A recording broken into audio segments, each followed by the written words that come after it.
Benesekwe, which means White Thunderbird Woman. I'm from Biidaaban Healing, which is also known as Pick River. And I am the conference community outreach worker at Biidaaban Healing Lodge. Part of my job is to plan and organize an annual wellness conference, and so this year our conference theme was on empowering our nation. You've been doing this for how many years now?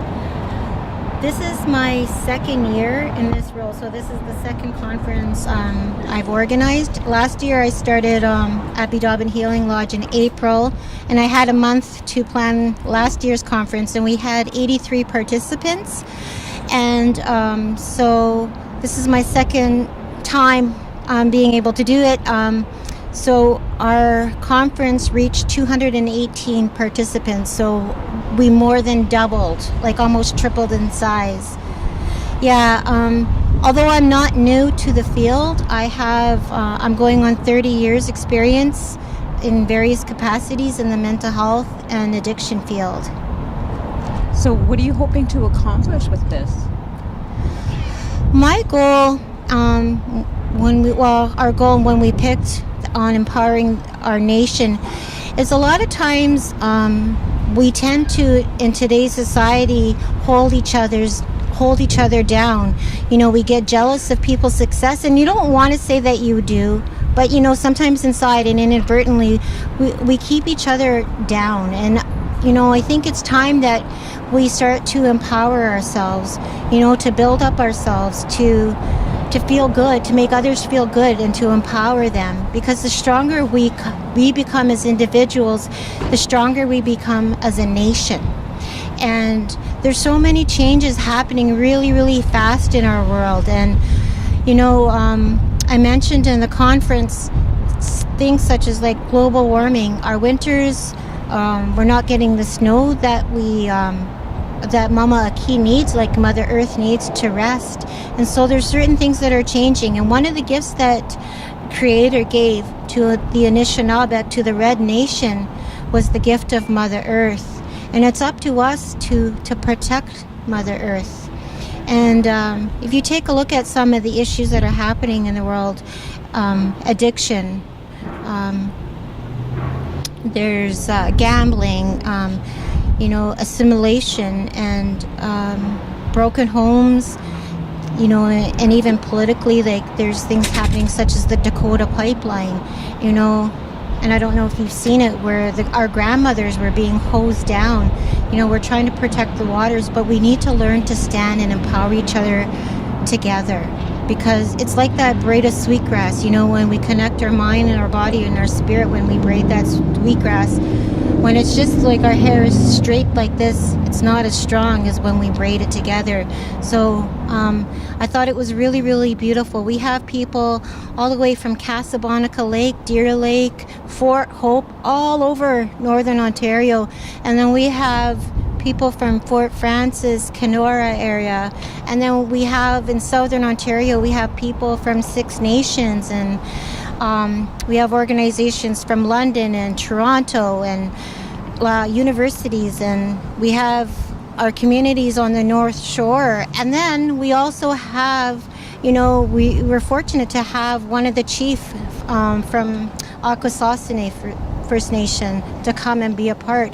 So it's beautiful how we're all coming together and, you know, and building our spirits to build our sacred bundles of who we are, to become and to empower, because the changes that we make in ourselves cause that effect, that ripple effect, and we continue to empower others by our actions and what we do, and, you know, the examples that we lead. So yeah, that's kind of what the purpose is. You had the hands-on, the birch bark making, and the thing is that the reason for that is we have all different styles of learning. Not everybody can sit and listen and get information. Some of us are doers, you know, and we learn by doing things. And, you know, it's beautiful how we can tie in things that happen, that come from the earth and how we can use those things into making them happen.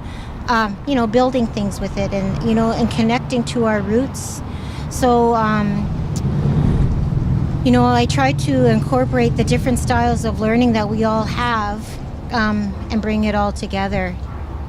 So that's one. And the other thing is that I'm hoping next year that we can not only do it on the one day, maybe we can have it over the 3 days.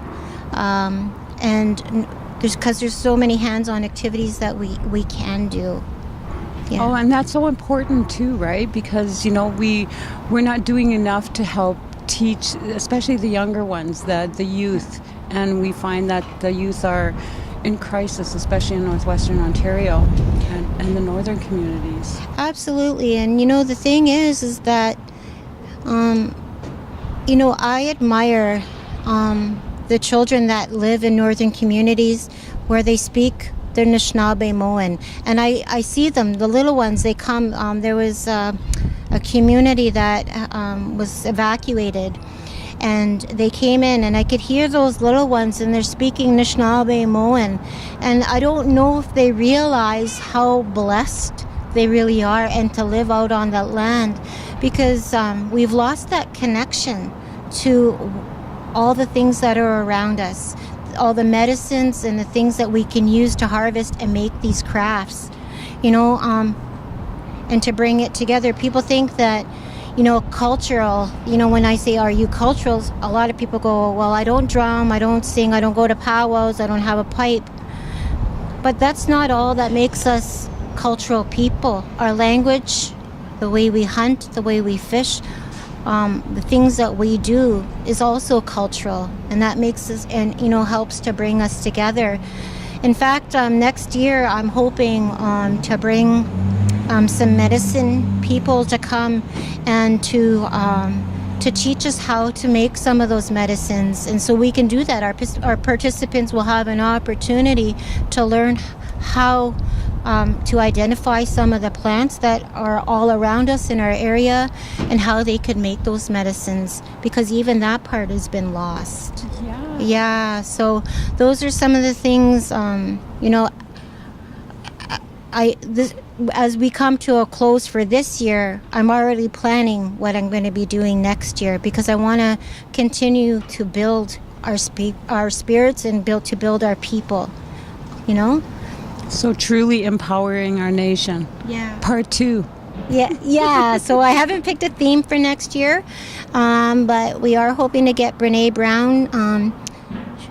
If you Google her, she is part of TED Talks, and she does a lot of motivational type workshops.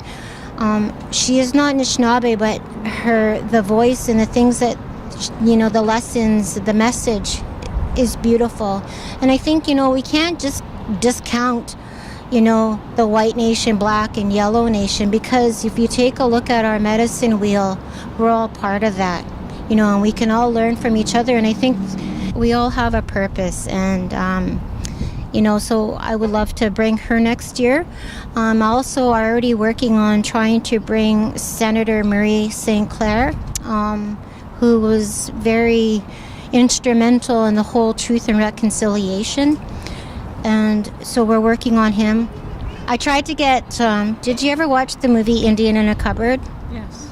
There was the main actor, his name is I can't remember his first name, I think it's Gary Lightfoot, but he's down in the States, and he was a little bit too expensive, so I'm hoping, in saying that, I could reach out to some sponsors. I think it's a perfect opportunity for, if they wanted to help sponsor our conference, they could be reaching so many people. So we can afford to bring in, some of the other people. I'd even love to bring in Will Smith someday, I want to dream big, whoever it is, Susan Gluckart, to bring in our people, and Reggie Leach even, to bring them in, because those are the people that inspire our youth. For myself personally, I have a young girl, she's 12, and she is going on 13 this year, but she loves hockey. and it's her dream to play in the Olympics. And it's, people like Reggie Leach, it's like people like Bridget Laquette, that, Chris Simon, that helped pave the way, Ted Nolan, that helped pave the way for them to be able to go in that, and so I always tell my daughter to dream big, or both of my girls, dream big, and I'm trying to do the same, because you never know where it's going to lead us, right? Absolutely, absolutely. Dream big, and takes a whole community to raise a child. Absolutely. Right? Yeah. It doesn't matter who you are, where you come from, what nationality you are. We all have eyes, ears, Exactly. and yeah. we're all human, right? Yeah, it does. And part of that we had at workshop on human trafficking and the exploitation of our girls, and we also did a workshop on gang prevention. And the reason why I chose those two particular workshops is because so many of our kids that come into the city, they come here to go get an education and to, because that's what you need, right? We always say, go get your education. In order to be something in this world, you need your education. But the thing is that their whole family can't come with them often, right, to the big city, to Thunder Bay. And so they come by themselves, and then they get billeted into these homes. Some of these homes are good and some of them are not so good. And, that makes our young youth vulnerable, and vulnerable to human trafficking, to being, to be taken into that sex trade, to be vulnerable to addictions, vulnerable to being in gangs. Because when you walk, there's some of the issues in the city, the poor young lady that was walking and had the trailer hitch thrown at her, there's it's, people are afraid, and so they'll try to go into something like a gang where they think that they're going to get protection, but it also leads them on a whole different path away from Bamadzawin, from the path and their purpose that they were supposed to be. So, I'm trying really hard. That's why to send that message to our people, to make our kids, to have those discussions with our children, to empower them. So if I can empower them, hopefully it'll help them to go back and empower their children to be, okay, my girl, listen, when you go to the city, this is what could happen. And to surround themselves with good people. Because there is good people. I grew up partially in the city too, And we had Josephine Mandama, and she did a talk on the sacredness of water. And that's our role as Anishinaabe women, as women, to take care of that water. And when we think about how important the water is, we have to really think about how our young children are going to be without water 7 generations from now. And so we have to think about that, how are we going to do that? So the thing now is you have to start thinking about what are you going to do about it? What are you going to do about the water? How are you going to take care of the water? That's my question to you, is what are you going to do about it? Let's say English to all of you for listening. You want to encourage our parents to get our kids that come here to connect.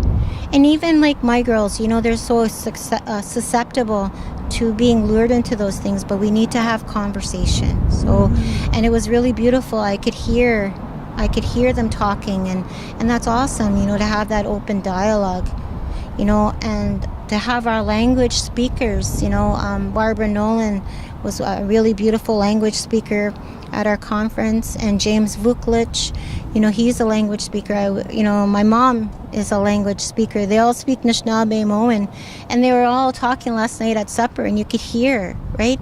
And it's I couldn't understand the whole thing, but your heart kind of understands, and the more you hear it, the more it comes back, right? It brings things together. So yeah, Kind of like a sense of peace, right? yeah. Absolutely. This is a really great conference, and I hope that you do get the sponsors. It'll be up on the web, And we are outside of Victoria Inn in Thunder Bay. And thank you so much. Chimigwich. Chimigwich. This is Amanda Perot, Niajuaitmog, Nishnabé Nakas, Victoria Inn, Thunder Bay, Ontario for Net News Ledger. So somebody's going to do the water walk next year?